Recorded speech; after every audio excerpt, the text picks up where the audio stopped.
Chapter 2. Off to the Enchanted Wood.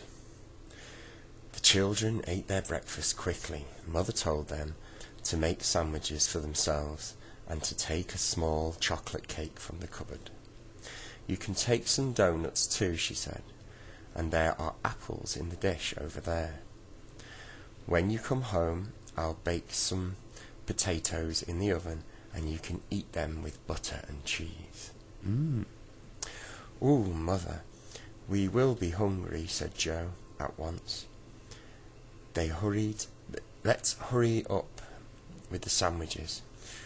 We want to start off as soon as possible. "Now, be home by 6 o'clock, or I shall worry," said Mother. "Look after your cousin, Joe." "Yes, I will," promised Joe. At last everything was ready. Joe packed the food into the leather bag and slung it over his shoulder. Then the four of them set off to the Enchanted Wood. It didn't take them long to get there. A narrow ditch was between the lane and the wood. "You've got to jump over the ditch, Rick," said Joe. They all jumped over. Rick stood still when he was in the wood. "What a strange noise the leaves in the trees are making," he said. "It's as if they were talking to one another, telling secrets." "Wish, wish, wish, wish, wish, wish," whispered the trees. "They are telling secrets," said Beth. "And do you know, Rick, if the trees... they are telling secrets," said Beth. And do you know, Rick, if the trees have any messages for us? We can hear them by pressing our left ear on the trunks of the tree when we really hear what they're saying." "Wish, wish, wish, wish, wish, wish," said the trees. "Come on," said Joe impatiently. "Let's go to the faraway tree." They all went on, and soon came to the mysterious magic tree. Rick stared at it in great astonishment. "Wow, it's simply enormous," he said. "I've never seen such a big tree in my life. And you can't possibly see the top. Goodness me, what kind of tree is it? It's got oak leaves, and yet it doesn't really seem like an oak." "It's a funny tree," said Beth. "It may grow acorns and oak leaves for a little way, and then suddenly you'll notice it's growing plums. Then another day it may grow apples or pears. You just never know. But it's all very exciting." "How do you climb it?" asked Rick. "In the ordinary way." "Well, we will today," said Joe, "because we want to show you our friends who live inside the tree. But sometimes there's a rope that's let down the tree and we can go up it easily with the help of that. Or sometimes Moonface lets down a cushion on the end of a rope and then pulls us up one by one." He swung himself up into the tree and the others followed. After a bit, Rick gave a shout. "Wow, it's extraordinary. This tree is growing nuts now, look." Sure enough, it was. Rick picked some and then cracked them. They were hazelnuts, ripe and sweet. Everyone had some and enjoyed them. Now, when they all had got very high up indeed, Rick was most surprised to see a little window in the trunk of the faraway tree. "Goodness, does somebody live just here?" he called to the others. "Look, there's a window here. I'm going to peep in." "You'd better not," said Joe. "The angry pixie lives there, and he hates people peeping in." But Rick felt so curious that he just had to peep into the angry pixie. And the angry pixie was at home. He was filling his kettle with water when he looked up and saw Rick's surprised face in the window. Nothing made the pixie more angry than to see people looking at him. He rushed to the window at once and flung it open. "Peeping again!" he shouted. "It's too bad. All day and night people come peeping. Take that!" And he emptied the kettle of cold water all over poor Rick. Then he slammed the window and drew the curtains across. Joe, Beth and Franny couldn't help but laugh. "I told you not to peep into the angry pixie," said Joe, wiping Rick with his hanky. "He's nearly always in a bad temper. Oh, and by the way, Rick, I must warn you about something else. There's an old woman who lives high up in the tree, who is always washing. She empties the water down the tree, and it comes slishing and sloshing down.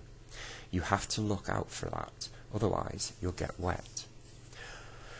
Rick looked up the tree as if he expected the water to come tumbling down at once. "Come on," said Beth. "We'll come to where the owl lives soon. He's a friend of Silky's, and sometimes brings us notes from her." The owl was fast asleep. He usually only woke up at night time. Rick peered into the window and saw the big owl asleep on a bed. He couldn't help but laugh. "I am enjoying all of this," he said to Franny. "It's quite an adventure." The children climbed higher and came to a broad branch. "There's a sweet little yellow door with a knocker and a bell," cried Rick in surprise. Staring at the door set neatly into the trunk of the tree. "Who lives there?" "Our friend Silky," said Joe. "Ring the bell and she'll open the door." Rick rang the doorbell and heard it go ding-ling inside. Footsteps pattered to the door. It opened, and a pretty little fairy looked out. Her hair hung around her face like a golden mist. "Hello, Silky," cried Joe. "We've come to see you, and we've brought our cousin, Rick, who has come to live with us. He's having a lovely time exploring the faraway tree." "How do you do, Rick?" said Silky, holding out a small hand. Rick shook hands shyly. He thought Silky was the loveliest creature he had ever seen. "I'll come with you if you're going to visit Moonface," said Silky. "I want to borrow some honey from him. I'll take some pop cakes with me, and we'll have them in Moonface's house." "Whatever are pop cakes?" asked Rick in surprise. "Wait and see," said Joe with a grin. They all went up the tree again. Soon they heard a funny noise. "That's old Mr. What's-his-name snoring," said Joe. "Look, there he is." And sure enough, there he was, sitting in a comfortable chair, his hands folded over his tummy, and his mouth wide open. "How I'd love to pop something into that open mouth," said Rick at once. "Yes, that's what everybody feels," said Joe. "Moonface and Silky once popped some acorns in. Didn't you, Silky? And Mr. What's-his-name was very angry. He threw Moonface up through the hole in the cloud and put him into a strange land there." "Where's the saucepan man?" asked Beth. "He is usually with his friend Mr. What's-his-name. I expect he's gone to see Moonface," said Silky. "Come on, we'll soon be there." As they went up the tree, Silky suddenly stopped. "Listen," she said. They all listened.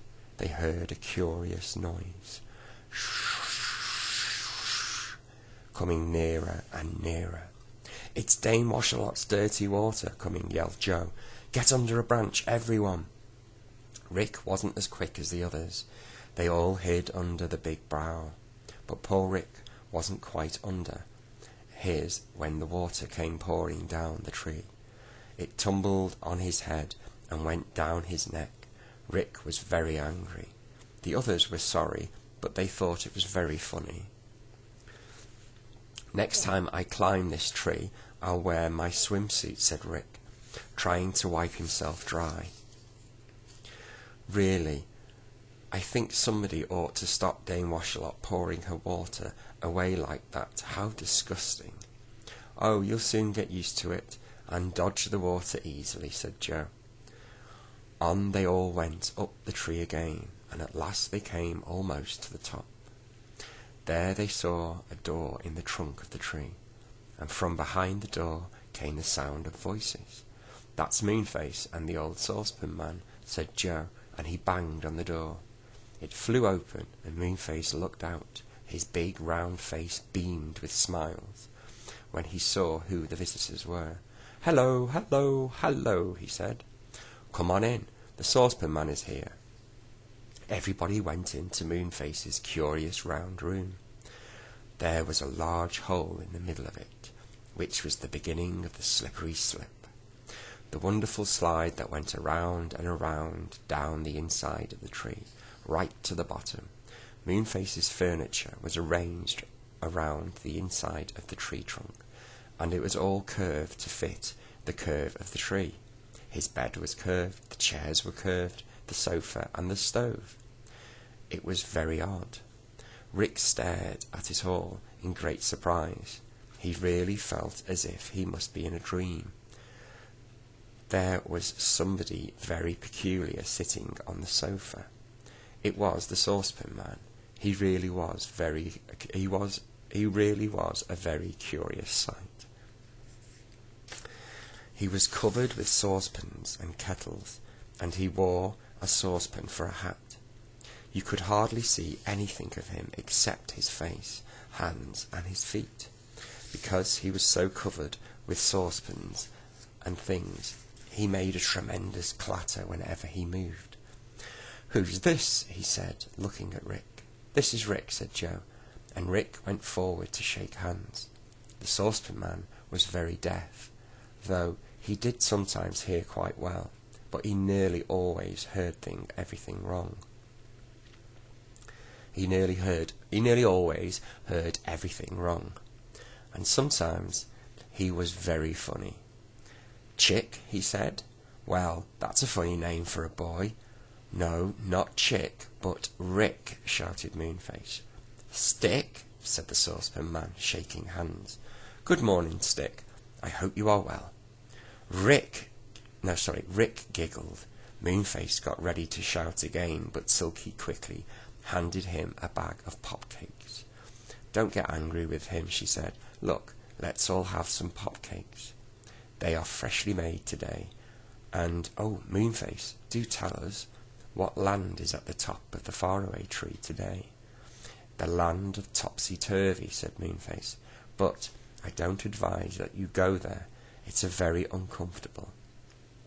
"Oh yes, let's," cried Rick. Can't we just peep at it?" "We'll see," said Joe, giving him a pop biscuit.